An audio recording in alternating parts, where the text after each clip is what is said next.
Princess ডায়নার ছোট্ট একটা কথা ছিল, যার সাথে পরিচিত আমরা কম বেশি সকলেই।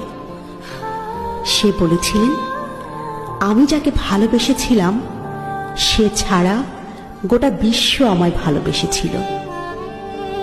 সৌন্দর্য, ব্যক্তিত্ব কিংবা আভিজাত্য কোনো কিছু দিয়েই প্রিন্সেস ডায়নাকে পেছনে ফেলবার মতো কেউ তার মৃত্যুর এত বছর পরও আসেনি। অথচ তার স্বামীও তাকে ঘরে রেখে আসক্ত হয়েছিল পরনারীতে, যার শেষটা হয়েছিল তাদের বিবাহ বিচ্ছেদ দিয়ে। তোমরা অনেকেই বলো না, গুছিয়ে না চললে, নিজেকে সাজিয়ে না রাখলে পুরুষ হাতছাড়া হয়ে যায়।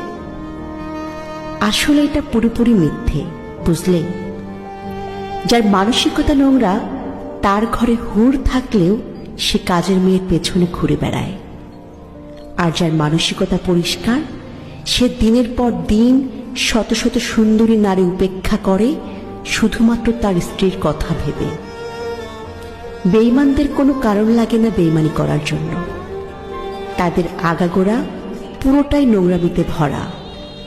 তাদের কাছ থেকে ভালো কিছু আশা করাটাই ভুল।